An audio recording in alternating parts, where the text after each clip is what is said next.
sahabat Sunderman dimanapun berada. Selamat datang di SCR, Student Creativity Room. Sahabat Sunderman, SCR ini merupakan sebuah program di kanal YouTube STT BNKP Sunderman yang menyajikan segala macam kegiatan kreativitas mahasiswa seperti podcast, tutorial, short movie, dan juga lagu-lagu original hasil karya mahasiswa di STT BNKP Sunderman. Bersama saya, Selvian Puspitasari Warubu, host pada episode perdana SCR Podcast. Untuk episode perdana ini, kita akan berbincang-bincang untuk mengenal lebih jauh tentang SMPT STT BNKP Sunderman. Namun, saya tidak sendiri di sini. Bersama saya telah hadir seorang kakak tingkat yang akan memberikan informasi kepada kita tentang SMPT. Langsung saja kita sapa Bang Elianus Baziko sebagai Ketua SMPT STT BNKP Sunderman tahun 2025. Shalom Bang El. Shalom Selvian. Gimana kabarnya Bang? Puji Tuhan, sehat. Luar biasa. Mungkin bisa sapa dulu Bang teman-teman sahabat Sunderman yang sedang menonton podcast ini. Ya, shalom sahabat Sunderman dimanapun berada. Semoga selalu sehat dan penuh sukacita. Hari ini kita akan berbincang-bincang tentang SMPT ya Bang. Bagi mahasiswa dan para alumni, mungkin SMPT ini bukan sesuatu hal yang asing lagi. Ya. Tetapi bagi Sobat Sunderman yang sedang menonton podcast ini, terlebih-lebih adik-adik calon mahasiswa baru yang akan bergabung di STT BNKP Sunderman belum mengenal apa itu SMPT. Kira-kira Bang El bisa menjelaskan secara sederhana kepada kita semua apa itu SMPT Bang? Ya, terima kasih Selvian. Namun sebelumnya saya mau memperkenalkan diri nih kepada sahabat Sunderman.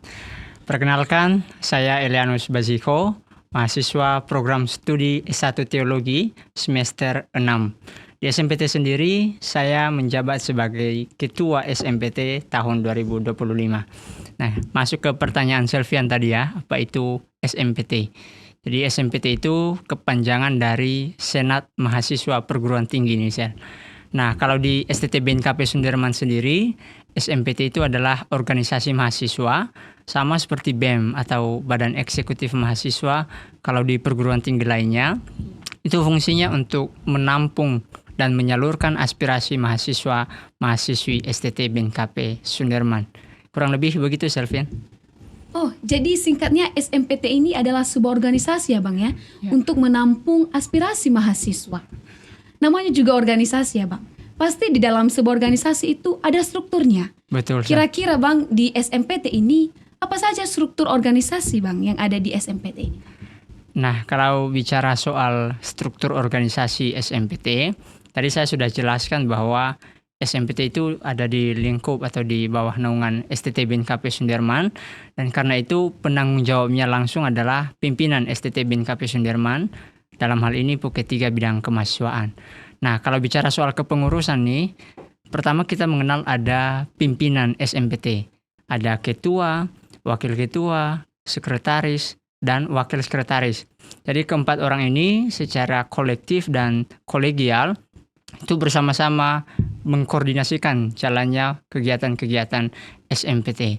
Kemudian ada juga bendahara yang secara khusus bertanggung jawab tentang keuangan SMPT.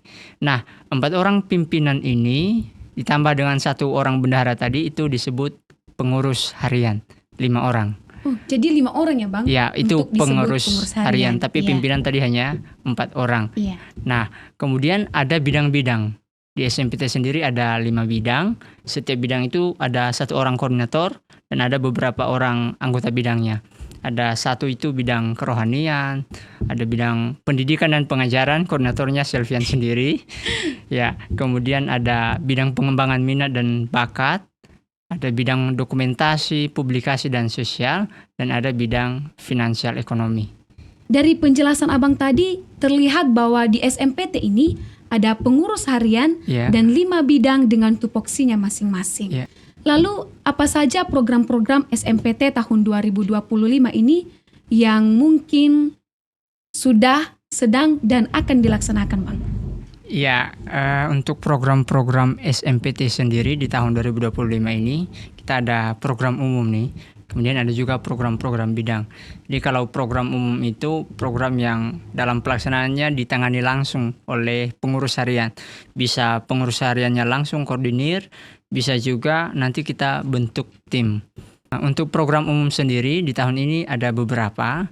Pertama ada talent show, kemudian ada pekan olahraga dan seni. Ini kegiatan tahunan SMPT. Ketiga, kita juga ada pelatihan kepemimpinan internal pengurus SMPT. Kemudian yang keempat, untuk mendukung keikutsertaan mahasiswa STT BNKP Sudirman dalam kegiatan konsultasi nasional mahasiswa teologi di Indonesia tahun 2025. Ini kegiatan tahunan dilaksanakan oleh Persetia, Perhimpunan Sekolah-Sekolah Teologi di Indonesia. Kemudian tentunya karena SMPT ini ada di STT BNKP Sudirman, kita juga mendukung penuh program-program STT BNKP Sudirman berupa perayaan Hari-Hari Besar Gerejawi, perayaan Hari Besar Nasional, dan juga program-program STT lainnya. Itu kalau program umum. Kemudian tadi saya sudah jelaskan ada 5 bidang ya. Ada bidang kerohanian, yang rutin dilaksanakan itu ibadah kampus, itu dikoordinasi oleh bidang kerohanian 2 kali seminggu, awal dan akhir pekan. Kemudian ada program ibadah meditatif sekali 3 bulan. Yang ketiga, ibadah bagi mahasiswa yang tinggal di luar asrama. Kemudian ada 4 program untuk melatih mahasiswa per kelas membawa persembahan pujian di gereja-gereja sekitar STT BNKP Sudirman. Selanjutnya ini masuk ke bidang Selvian ya, bidang pendidikan dan pengajaran. Pertama, tentu Selvian sudah tahu ya, ada program pelatihan penggunaan Canva, PowerPoint, dan Easy Worship. Kita harus melatih juga, tapi khusus adik-adik tingkat 1, bagaimana menggunakan program-program ini. Kemudian ada program penggunaan Mendeley. Kita tahu bahwa ini program atau aplikasi yang sangat penting ya dalam perkuliahan. Ketiga ada program penulisan, pelatihan penulisan artikel bagi mahasiswa, sehingga ini bisa meningkatkan juga produktivitas mahasiswa. Keempat, kita juga ada program kelompok belajar untuk berbagi pengetahuan kepada teman-teman, khusus mata kuliah tertentu yang dianggap itu mata kuliah yang lumayan sulit sehingga perlu didampingi. Dan selanjutnya juga ada program apresiasi bagi teman-teman mahasiswa yang di setiap semester itu meraih indeks prestasi yang tertinggi di kelasnya, itu kita kasih apresiasi berupa piagam penghargaan. Nah, kemudian kita tidak hanya fokus tadi di ibadah ya, spiritualitas, kemudian ada akademik, kita juga fokus di pengembangan minat dan bakat. Pertama, program mereka ada pembentukan tim futsal sekaligus latihan. Jadi tim futsal ini nanti rencananya akan menjadi tim yang akan mengikuti turnamen futsal kalau ada turnamen futsal di luar kampus. Kedua, ada penyediaan alat olahraga untuk memfasilitasi supaya mahasiswa bisa menyalurkan hobinya di bidang olahraga secara khusus. Yang ketiga, pelatihan kerajinan tangan. Dan keempat, pelatihan musik. Kita tahu bahwa keterampilan bermain musik itu bukan hanya sekedar minat bakat atau hobi, tapi itu juga di konteks kita sebagai mahasiswa STT BNKP Sudirman itu bekal untuk pelayanan di masa yang akan datang. Berguna di pelayanan di jemaat. Nah, kemudian bidang dokumentasi, publikasi, dan sosial. Pertama, kita ada program kunjungan kepada Sivitas Akademika STT BNKP Sudirman yang berduka ataupun ada yang mengalami sukacita, merayakan sukacita, kita berkunjung. Kemudian ada juga program kunjungan diakonia. Ini khusus masyarakat di luar kampus kita. Selain itu, tentu kita juga peduli dengan lingkungan kampus kita. Karena itu kita ada kegiatan gotong royong.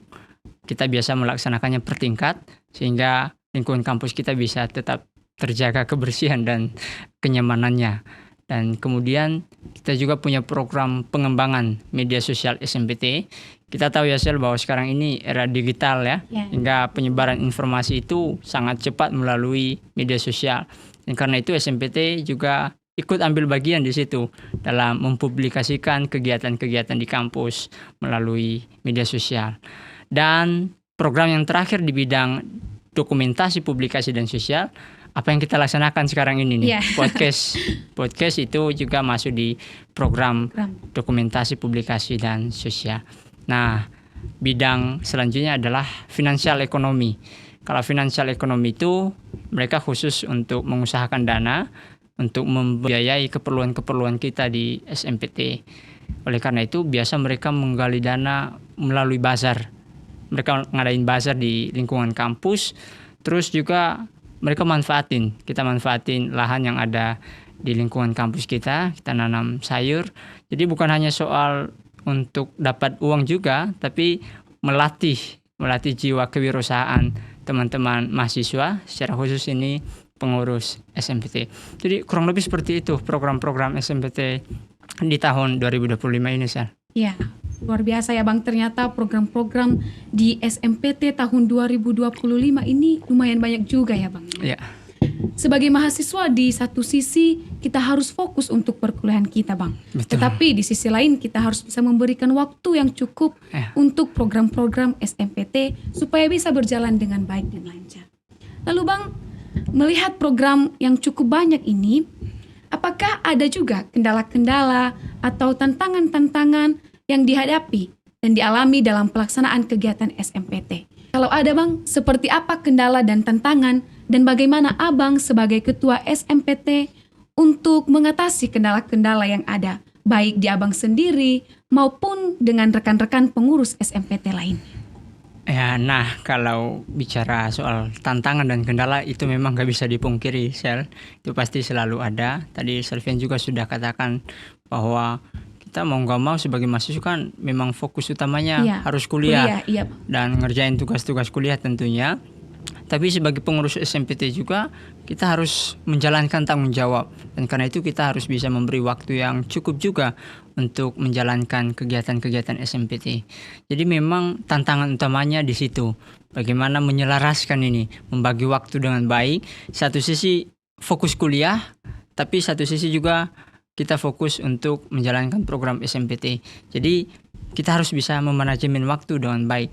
Saat ini di SMPT ada 30 orang pengurus SMPT, termasuk saya dan Selvian. Dan 30 orang ini punya jadwal kuliah yang berbeda-beda. Dan karena itu kita harus menerapkan strategi, salah satunya komunikasi aktif dan lancar antar pengurus. Saya sebagai ketua selalu menekankan itu kepada rekan-rekan pengurus SMPT. Jadi kalau misalnya saya sebagai ketua berhalangan untuk ikut sebuah kegiatan, ada program di bidang, maka saya komunikasi dengan teman-teman pengurus harian lainnya yang bisa mewakili, yang bisa ikut terlibat dalam kegiatan itu. Begitu juga di bidang. Makanya saya juga selalu mengingatkan kepada teman-teman bidang, komunikasi yang aktif itu supaya dijalankan, dan juga kita harus membuka ruang seluas-luasnya bagi setiap orang, khususnya pengurus SMPT ini, supaya bisa tampil juga. Jadi jangan hanya koordinator-koordinator saja yang harus bisa ngadain atau handle satu kegiatan, juga harus memberi ruang kepada anggota bidangnya. Sehingga sewaktu-waktu koordinator nanti berhalangan, ada anggota bidang yang sudah terlatih untuk itu. Di komunikasi dan kaderisasi menurut saya itu dua hal yang sangat penting untuk menangani dan mengatasi tantangan dan kendala yang ada. Tentu selain internal pengurus SMPT yang komunikasinya harus aktif, lancar, kami juga pengurus harian SMPT tetap menjalin komunikasi yang baik, yang aktif dengan pimpinan melalui PUK 3 bidang kemahasiswaan dan juga dengan Bapak Ibu dosen, sehingga program-program yang hendak kita laksanakan itu bisa terlaksana dengan baik. Kurang lebih seperti itu kira-kira strategi kita, Selvin. Iya Bang, dari penjelasan Bang El tadi ada dua kata kunci yang saya tangkap, yaitu pentingnya komunikasi dan kaderisasi ya Bang. Berkaitan dengan hal itu Bang, bagaimana sih mahasiswa ini bisa berpartisipasi di SMPT Bang, khususnya menjadi pengurus SMPT? Ya, ini pertanyaan menarik nih ya. Ya. Gimana cara menjadi pengurus SMPT? Jadi untuk menjadi pengurus SMPT ada prosesnya, ada syaratnya, dan ada juga tahapannya. Tentu kita berpatokan pada ADART SMPT. Untuk jadi pimpinan sendiri, ketua, wakil ketua, sekretaris, dan wakil sekretaris, itu harus membentuk tim atau disebut juga partai. Jadi calon ketua, calon wakil ketua, calon sekretaris, dan calon wakil sekretaris itu membentuk satu tim, memilih nama partainya apa, dan keempat orang inilah nanti yang langsung dipilih oleh mahasiswa itu di rapat paripurna SMPT. Biasa kita adakan itu awal tahun, karena disitulah dilaksanakan rapat paripurna untuk menyampaikan laporan pertanggungjawaban pengurus yang lama sekaligus memilih pengurus yang baru. Nah, kalau udah terpilih pimpinannya yang 4 orang tadi, maka mereka inilah nanti yang merekrut bendahara, koordinator bidang, dan juga anggota-anggota bidang.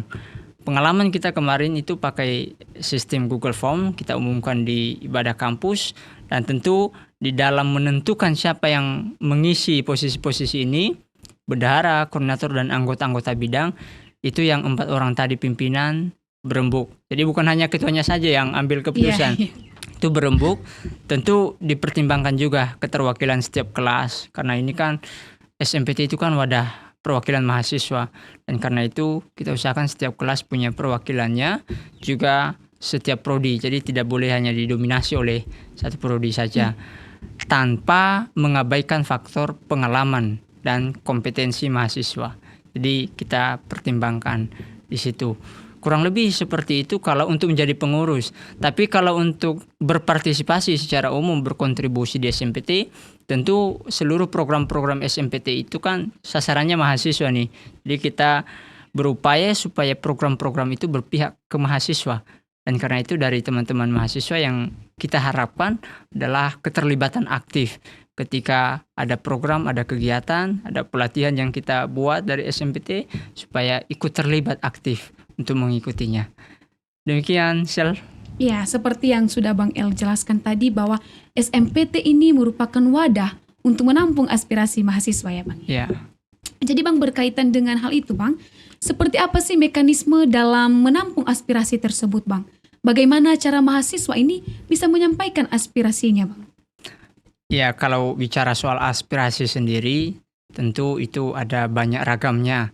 Ada aspirasi memang berupa saran atau usul kritik yang hendak disampaikan ke pimpinan, misalnya pimpinan STT, ke dosen, atau ke kepala unit lembaga atau bagian yang ada di STT. Tapi ada juga aspirasi yang disampaikan, ditujukan ke pengurusnya, pengurus SMPT. Nah, kalau secara formal kita ada rapat kerja SMPT. Jadi itu dilaksanakan sekali 3 bulan dan itu dihadiri oleh pengurus SMPT dan juga perwakilan dari setiap kelas. Kita suratin supaya setiap kelas itu mengirim perwakilannya dalam pertemuan itu, dalam rapat kerja. Selain itu juga ada Puket 3 bidang kemahasiswaan. Nah, di rapat itulah sebenarnya kesempatan bagi mahasiswa melalui perwakilan tadi yang datang di rapat untuk menyampaikan apa aspirasi mereka. Dan tentu kalau ada aspirasi yang disampaikan, kita akan tindak lanjuti dengan tentu kita juga diskusi dulu di internal pengurus SMPT. Kalau memang itu aspirasi layak untuk diteruskan, kita biasanya melakukan audiensi, misalnya dengan pimpinan STT atau kepada siapa aspirasi yang disampaikan itu hendak ditujukan atau disampaikan. Tapi selain itu, selain yang formal tadi ya rapat kerja, pada dasarnya kita terbuka, membuka ruang seluas-luasnya kepada teman-teman mahasiswa untuk menyampaikan ke kita apa keluhan, apa aspirasi mereka. Bisa disampaikan ke, ini kan di bidang ada pengurusnya, ada koordinator dan anggota bidang yang setiap hari bertemu dengan teman-teman mahasiswa. Juga dengan kami pengurus harian, jadi teman-teman mahasiswa bisa menyampaikan itu tanpa harus melalui mekanisme formal tadi, harus ada perwakilannya di rapat. Dan tentu karena kita di SMPT menjunjung asas demokrasi dan juga prinsip kepemimpinannya itu kolegial, kolektif bersama-sama, kolegial, setiap pengurus itu kedudukannya setara.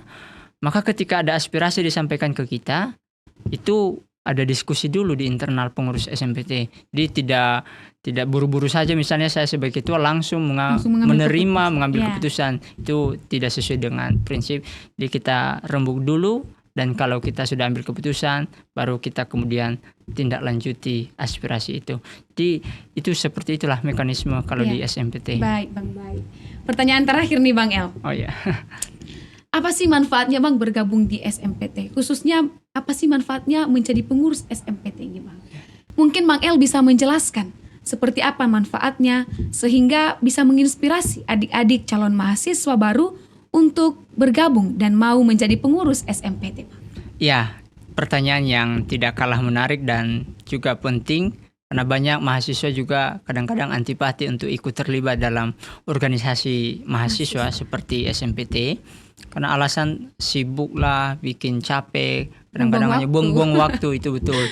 Nah, tapi menurut saya ikut terlibat sebagai pengurus SMPT itu pengurus organisasi mahasiswa itu memberikan manfaat tentunya bagi mahasiswa secara umum dan juga secara khusus bagi kita sebagai mahasiswa STT BNKP Sudirman yang kedepannya tentu kita berpikir atau bercita-cita ingin jadi pendeta, ada yang mau jadi guru di sekolah. Setidaknya ada 4 menurut saya manfaatnya. Pertama, dengan terlibat sebagai pengurus SMPT, maka kita menambah wawasan dan pengetahuan kita dalam berorganisasi. Mungkin kalau tidak terlibat, kita hanya bisa baca-baca saja, oh seperti ini struktur organisasi, seperti ini mekanismenya. Tapi pengalamannya nggak dapat. Dan tentu kita tidak semudah kalau hanya membaca dengan ketika menjalaninya. Nah kalau kita ikut terlibat langsung, kita dapat wawasannya, dapat juga pengalamannya. Iya. Yang kedua, dengan ikut terlibat sebagai pengurus SMPT, itu memperluas relasi kita. Relasi dengan sesama mahasiswa tentunya karena kita bertemu dengan mahasiswa, program-program kita itu kan sasarannya mahasiswa. Dan juga dengan pimpinan STT, dengan dosen, bahkan dengan pihak di luar kampus. Seperti Selvian tahu, kita sering ikut kegiatan di luar kampus kita, apakah itu dilaksanakan oleh BEM dari universitas lain maupun instansi-instansi lain. Kemudian yang ketiga, ikut berpartisipasi sebagai pengurus SMPT itu melatih kita untuk bisa memanajemen waktu dengan baik. Jadi dengan kita terbiasa sibuklah dengan kegiatan dalam tanda petik sibuk dan kegiatan-kegiatan itu, maka kita akan terlatih untuk membagi waktu sebaik mungkin, seefektif dan seefisien mungkin. Kemudian yang keempat, dengan terlibat sebagai pengurus SMPT, maka itu melatih dan memperkuat jiwa dan skill kepemimpinan kita yang tentu ini sangat berguna bagi kita nantinya ke depan. Jadi singkatnya Selvian, menurut saya SMPT itu merupakan salah satu wadah di mana kita bisa menyalurkan semua pengetahuan-pengetahuan yang kita dapat di ruang kelas. Di ruang kelas kita belajar bagaimana berpikir analitis, kritis, dan sistematis. Kita belajar bagaimana cara memecahkan masalah, problem solving. Kita juga belajar bagaimana cara berbicara yang baik di depan orang banyak. Ya, public speaking yang sangat penting bagi seorang yang bercita-cita menjadi pendeta maupun guru kan harus berhadapan dengan orang banyak. Dan SMPT itu merupakan wadah di mana kita bisa mengimplementasikan itu. Karena misalnya public speaking, ya karena kita memimpin kegiatan, memimpin mahasiswa, maka tentu kita dituntut untuk bisa berbicara dengan baik di depan orang banyak, di depan mahasiswa. Dan kita juga tentu ada tantangan, ada dinamikanya. Yang seperti kita jelaskan tadi ada tantangan kendalanya, ada masalahnya. Karena itu kemampuan berpikir analitis, kemampuan memecahkan masalah itu diperlukan ketika menjadi pengurus SMPT. Jadi menurut saya menjadi pengurus SMPT itu sangat penting dan itu memberikan manfaat yang sangat baik, yang sangat dibutuhkan oleh mahasiswa. Oleh karena itu saya memberikan saran kepada teman-teman mahasiswa khususnya yang tingkat 1 dan tingkat 2 karena masih ada waktu ke depan kalau kami sudah tidak punya waktu untuk mencalon jadi pengurus SMPT dan juga bagi adik-adik calon mahasiswa baru. Seandainya nanti sudah lulus seleksi dan dinyatakan sah sebagai mahasiswa STT BNKP Sudirman, silakan manfaatkan waktu selama studi di STT ini untuk mengasah skill dan keterampilan memimpin dan berorganisasi melalui organisasi mahasiswa yang ada di kampus kita, yaitu Senat Mahasiswa perguruan tinggi. Gitu kurang lebih kira-kira begitu Sel. Baik Bang El, ternyata manfaat untuk bergabung di SMPT ini banyak sekali ya Bang. Iya. Semoga ini bisa menginspirasi teman-teman mahasiswa dan adik-adik calon mahasiswa baru supaya mau untuk bergabung di SMPT Bang. Sahabat Sunderman, tidak terasa kita sudah sampai di penghujung podcast episode perdana ini. Semoga perbincangan di podcast ini semakin menambah wawasan sahabat Sunderman tentang organisasi mahasiswa yang ada di STT BNKP Sunderman, yaitu Senat Mahasiswa Perguruan Tinggi atau SMPT.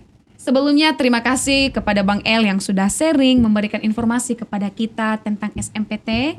Ya, sama-sama Selvian. Untuk sahabat Sunderman sekalian, nantikan podcast episode berikutnya hanya di SCR Podcast. Jangan lupa like, komen, dan subscribe. Shalom!